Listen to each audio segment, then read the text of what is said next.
The Beverly Hillbillies.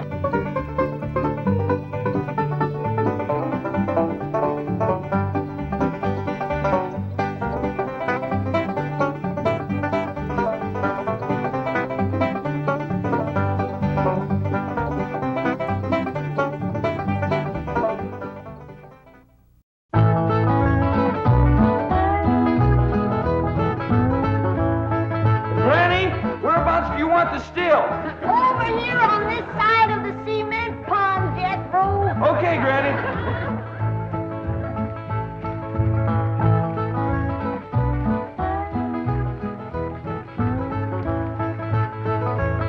Come on. We's waiting.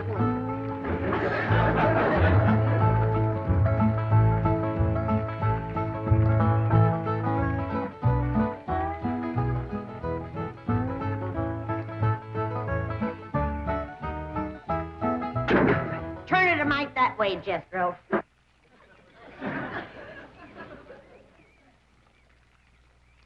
Only one bad thing about putting you still here, Granny. What's that? Drysdale place is downwind. The smell of your corn liquor brewing is going to drive poor Miss Drysdale right out of her mind. She's a drinking woman. How do you know, Uncle Jay? Well, he kind of let it slip out. Remember when we was unloading this from the truck? Yeah? He says to me, what's that? I said, that's a still for making corn liquor. He turned kind of white and trembly, and he says, oh, please don't ever let my wife see that. I reckon she just can't leave the stuff alone. Some folks like that. Terrible. Come to think of it, that's how come she's in Boston. What kind of drinker? Yeah. Miss Hathaway says she goes all over every place looking to get cured. Damn city cure's no good. The minute you go to taking it away from them, they want it all the more. I could cure Mrs. Drysdale of her drinking in 2 days. Oh, Granny.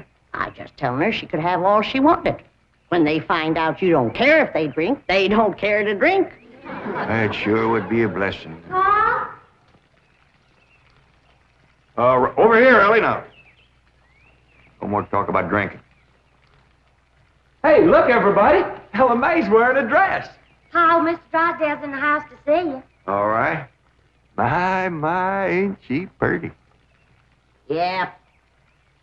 But, Ellie, you're showing too much bare hop. Well, that ain't her fault, Granny. She just got the dress on backwards. Ellie, honey, put it on the other way around. All right. Hold it. Hold on. What in the world kind of a dress is that? Well, Miss Hathaway says a California sundress. Wouldn't let no son of mine wear it. Daughter neither. Granny, you'd best get her into something decent whilst I talk to Mr. Drysdale. Uncle Jay, can I go swimming in the cement pond? Oh, I reckon so, Jethro. But this ain't like the swimming hole back home. You can't go in there without no clothes on. I can't? No, sir. Okay, Uncle Jay.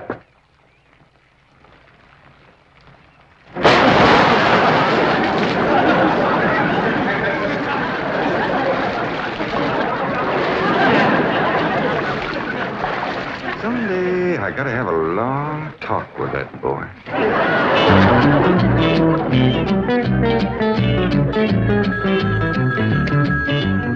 Mr. Drysdale's office, Miss Hathaway speaking. Boston. That must be Mrs. Drysdale. No, don't put her on. She'll only make my life Mrs. Drysdale. How are you? How are things in Boston? Oh, the doctors here are just as silly as the ones in Beverly Hills. They insist there's nothing wrong with me. They've got me so depressed. I just had to call and talk to my darling. Are you taking good care of him? Oh, yes. As a matter of fact, he's stretched out on the sofa right now having his nap. How sweet. Well, the moment he wakens, you take his temperature and give him some of that blue medicine. What? He's waking now? Oh, marvelous.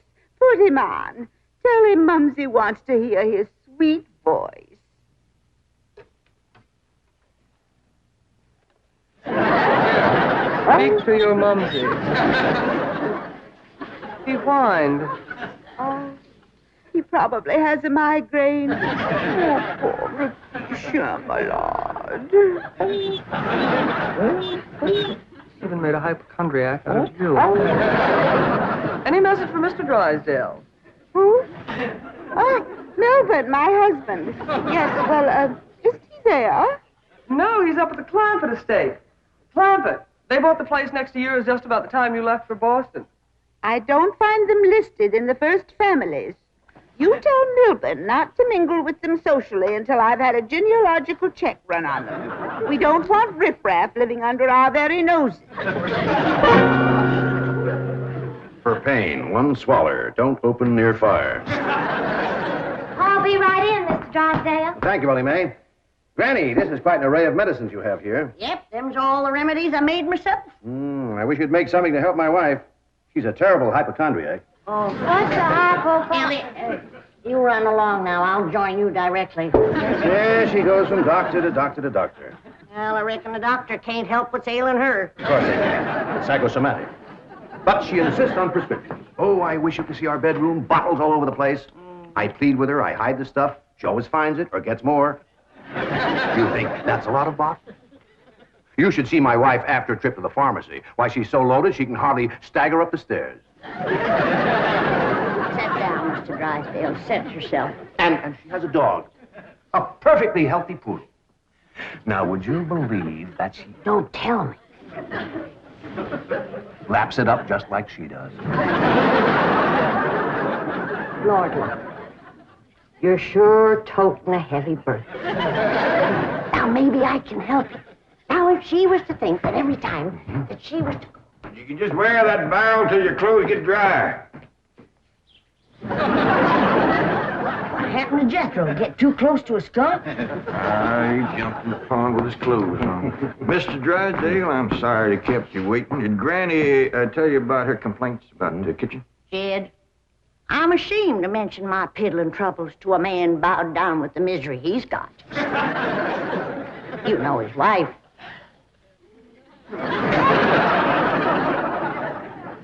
Mr. Drysdale, our hearts go out to you. And we're going to help you, ain't we, Jed? You betcha we are.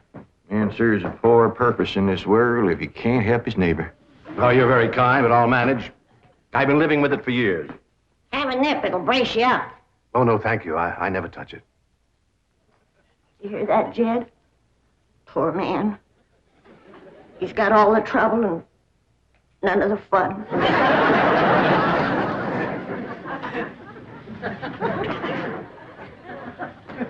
There goes a soft-hearted woman. Yeah. Now, about her complaints. Oh, yeah. Well, for one thing, that electric meat grinder has been giving Granny a heap of trouble. Electric meat grinder? Yeah, listen right here in the dish trough. Oh, it grinds the meat all right, but then you can't find it. It goes down that pipe. Granny lost 2 squirrels and a rabbit in that thing. That's a disposal. You only put things in there that you don't want. Now, Mr. Drysdale, that ain't altogether true. Granny sure wanted them squirrels and that rabbit. And another thing, this here sideways pump don't work at all. We must have carried in a barrel of water to prime that thing, but it doesn't work. Oh, there's another thing.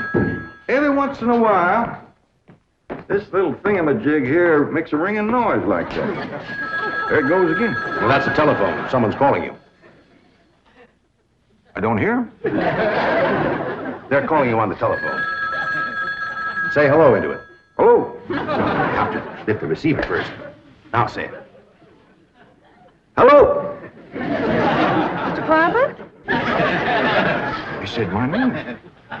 Can he see through this thing? No. Mr. Clampett, may I please speak to Mr. Drysdale? Well, they sure can see, or else how would they know you're standing here? That's my secretary. She knows I'm here.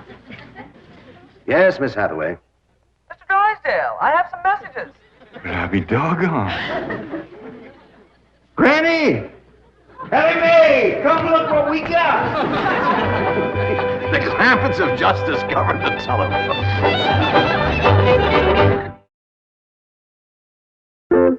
Yes, indeed. This is a marvelous invention. With this instrument, you can talk to anyone, any place in the civilized world. Can we talk to my cousin Pearl? Oh, yes, of course. Right now? Yes? Ellie Mae, run out back and fetch Jethro. Oh, wait a minute. You might not have his clothes on yet. Oh, I'll get him. Jed, is he greening us? Can we honest to goodness talk to Pearl on this team? You heard what he said. Hello, Pearl, you old rascal. What you doing back there? Oh, there ain't crowd this here's Ellen. Oh, ladies first. You gotta pick this thing up. Hello, Pearl, you old rascal. What you doing back there? Oh, there ain't crowd this here's Ellen. What's she saying? You saying a word, you just humming. Chinese humming a tune. Shut up, humming, and say something. Jethro will be right in. You ready to call Pearl? You've been a calling, but you just hummed. That's dial tone. First, you've got to dial long distance like this. Okay. Howdy, Pearl. Hello, Pearl, you old rascal. What you doing back there? Oh, there ain't crowd this here's Ellen. This is long distance. We know that, Pearl. Oh, I believe you have the operator. What's Pearl's number? Number? Operator. Just a moment, please. Hey, folks. Mr. Drysdale told me what y'all was up to. You can't talk to Ma on that thing.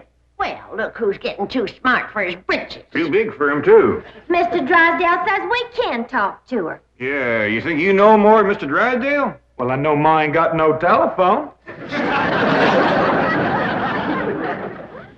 Excuse me, call operator. You sure spoil things. And who asked you to butt in? I'll get it. I know what to do when it does that. Hello? Yeah, he's here. Well, for goodness sake. Well, sure. Well, howdy there, Miss Drysdale. This here is... Margaret! Oh, how wonderful. What? Man? No. Oh, yes, the telephone man. Well, how are you? I'm worried, that's how I am. I'm afraid, Milburn, that you've let the wrong kind of people move in next door to us, and I'm dreadfully upset. Now, dear, you mustn't let yourself get into this condition. Control yourself. No, dear, you mustn't come home yet. No, not until we get them in shape. I mean, get you in shape. You know, now we'll wait until you're cute. Milburn, I want to meet the Clampetts as soon as possible. Now, when will that be? What about Christmas? Next year. Milburn, this conversation is making less and less sense. Now, I want the truth about the Clampetts, or I'm flying home immediately. Now, Margaret, please control yourself. I don't want you flying. No, please, dear, please, stay on the ground. Dear, why don't you lie down and take a sedative? And I'll call you from the office. Goodbye. I'm sorry, my wife. We understand. Well, I'll see you later. Keep your chin up. Poor man. Don't it just tear your heart out? He is so ashamed of his wife, he don't even want us to meet her. What he says, she won't be cured till Christmas of next year. You gotta help me, Granny.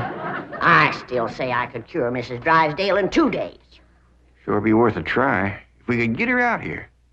Kid, misery loves company. And if that poor, miserable woman thought that she had a drinking friend living next door... Granny, you ain't ever down more than a thimbleful in your whole life. I know, Jed, but it'd be worth a little white lie to help a neighbor and save a marriage. But how?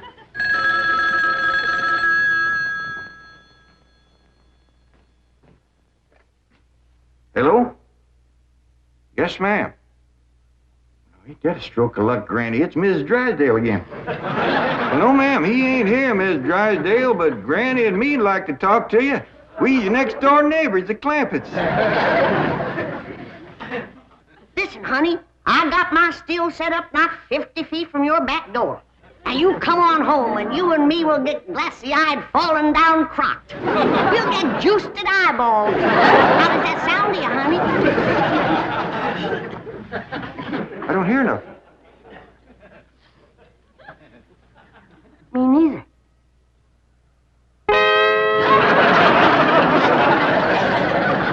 you mean my wife's on her way from Boston? That's the message I got when I tried to put through your call. She's on a jet, right? Never mind the grisly details. Oh, I am ruined. If Margaret gets one look at those hillbillies next door, she'll leave me. Get my psychiatrist over here. Move over, Claude. I need this more than you do. Drysdale, you don't need your psychiatrist. You're looking at the dark side. There is a bright side. Of course. Your wife is an intelligent woman. She'll see that underneath that rough exterior, the Clampetts are basically fine people. Why, she may even help them to get socially acclimated. You're right. I don't need my psychiatrist. You do. Your wife will take... My wife, through whose aristocratic veins flows blood the color of bluing, considers anyone whose ancestors did not arrive on the Mayflower immigrants. She does make rather a fetish at the family tree, but... But nothing. I'm stuck. I'm either going to lose my wife or my largest depositor. That's what makes the whole thing so difficult. You know, I like the Clampetts, but I love my wife. Isn't life weird? She's a snob, she's a hypochondriac, she's not young and beautiful, but I love her. And now I do need my psychiatrist. Now, Mr. Drysdale, as we used to say at Vassar, que tout devient tout éclaircit. Courage will light your path. Yes, I know what I have to do. I'll go to the airport. I'll take Margaret in my arms. I'll look her in the eye and lie like a rug. I'll tell her the Clampetts have left town and put her back on the plane. I beseech you, do not become enmeshed in a web of lies. But it won't be a lie if the Clampetts are tricked into actually leaving town. But they're just getting settled. What could possibly induce them to leave town? That's your problem. Me? You expect me? But they like you. Finagle them into going to Palm Springs for a few days. No, no. I will not help you spin your deceitful web. Miss Hathaway, would you rather be an unemployed secretary or a spider with a raid? You know, I think the Clampetts might enjoy Palm Springs. Palm Springs? Where's that? It's about 125 miles from here, in the desert. Desert? Yeah, remember we crossed from them on the way out here. All that sand? Yeah, I remember. You ain't getting me to no desert. Trees were so far apart, the woodpeckers had to tote lunch. But this is different, Granny. This is a beautiful resort with lots of trees and fine hotels and swimming pools. We got a pond for swimming right here. Ellie's out swimming right now. You didn't jump in with her clothes on, did you? I don't know. Oh, surely not. She promised to wear the lovely swim ensemble I got her. Yeah, she done just like Jethro. Here she comes with the dress shrunk clear up to her. Granny! What's the matter? All her hair come out. What? It's true. Ellie lost her beautiful hair. Heaven help her, she's bald as an eagle. Ellie Mae, take off your bathing cap. Oh, praise be. All right, but Ellie, you hadn't ought to went swimming with your clothes on and shrunk up that nice dress. This ain't a dress, is it, Miss Jane? No, dear, it's a beach jacket to wear over a bathing suit. Ellie Mae Clampett. Cover up your nakedness, child. That's the way everyone goes swimming out here. It's perfectly proper. Well, you wouldn't catch me in nothing like that. Me neither. Mr. Clampett, how would you like for a member of your family to become Princess of Palm Springs? What? They're holding a beauty contest at the Springs this week, and someone in this very room has the face and the figure to win. When the judges see her in a bathing suit... I told you I ain't putting on no bathing suit.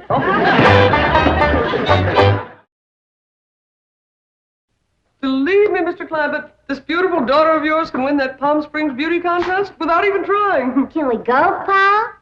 I'm sorry, Ellie Mae, but I just don't cotton to the notion of a bunch of strangers gawking at your bare limbs. Besides, we already know you're the prettiest. Why shame all them other girls? Run along and get some clothes on. Yes, sir, Pa. Mr. Clampett, I do wish you would reconsider about going to Palm Springs, even if Ellie Uncle doesn't... Jay, Duke, and... Howdy, Miss Hathaway. Jane to you, Jethro. Well, Jane to you, too. Duke and me's all set to go hunting, ain't we, Duke? Jethro, have you ever hunted in the desert? No, ma'am. Oh, it's a fascinating place. You might even see a mirage. If there's one there, old Duke will tree it. He's the best hunting dog there is. Well, I love hunting around Palm Springs. You'll all love Palm Springs. They have wonderful hotels. Have you ever stayed in a beautiful hotel suite? No, I ain't, darling. Granny, let's you and me go and leave these two lovebirds alone. No, wait, please, let me take you all to Palm Springs. Well, I'll tell you what. Why don't you take Jethro and Ellie Mae, and me and Granny will stay here. But then Mrs. Drysdale would see. I mean... Is Drysdale coming home? Is that why you was trying to get us out of town so we wouldn't meet her? Yes, that is the reason. I'm so ashamed I could die. Well, now, don't go to crying about it. The way I look at it, ain't nobody got a right to be ashamed of nobody else. Good Lord made us all, and if we's good enough for him, we sure ought to be good enough for each other. I hold back on them tears. You was among friends. Why, I remember a long time ago hearing a fella say it. He said it just about right. He said, there is so much good in the worst of us and so much bad in the best of us that it don't hardly... Boo! Well, go ahead and bawl. It'll make you feel better. I'll tell you what. If this means so much to you, we'll all pick up and go to them Palm Springs with you. Oh, bless you. Mr. Drysdale will be so happy. I'll go help Ellie Mae pack. I'm telling you, that Miss Drysdale must be a mess. She's gonna need our help, Jed. This is a poor time for us to be leaving. Yeah, we gotta help her once we get back. Right now, we gotta respect Mr. Drysdale's feelings. Jethro, you go get the truck ready. Okay, Uncle Jed.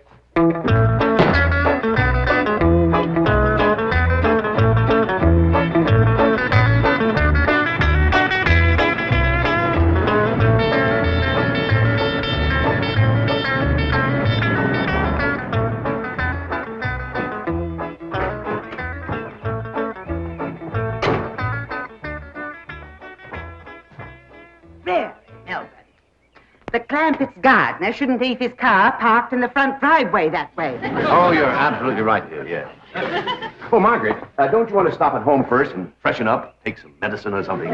Melvin, I have just flown 3,000 miles to meet the Clampetts, and I intend to meet them right now. Oh, Don, they're probably out of town. You see, they travel extensively. Oh, they're wonderful people. It'd be a shame if you missed them. But I know how anxious you are to get back to Boston and your doctors.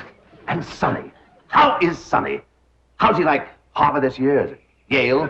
Princeton? Dartmouth? Let's go ask him. Melvin, what is the matter with you? Melvin, let go. Let go, you hear me? Let go, I say. Let go. Have you gone mad? Let go, you beast. Step aside, lady. I'll shoot it.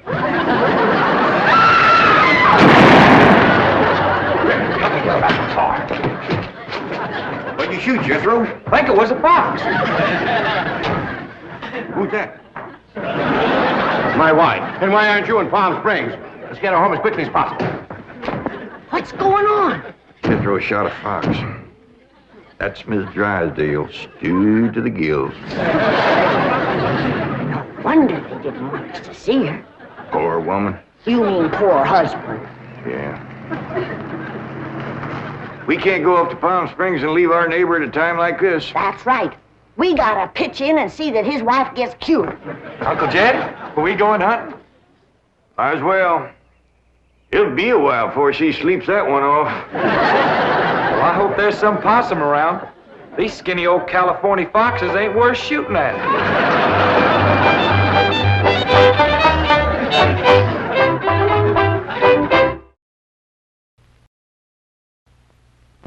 What you doing, Granny? Making myself a new pipe. Oh, I got something here you want to cotton to. That banker fella gave them to me. What's that? Winston cigarettes. Try one, Granny. They is first rate. Well, if you say they're really good. Best smoking you ever had.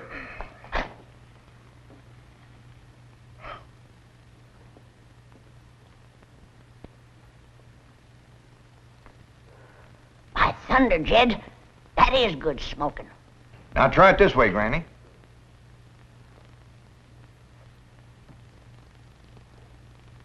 tastes even better. They tell me these Winstons is the best tasting cigarette you can get. Well, I may put away my corn cob. That's saying a heap for 'em. You know, Granny, there just ain't no way of saying how good a Winston is. You gotta smoke one to find out. Well, I can say this. Winston tastes mighty good. Like a cigarette should.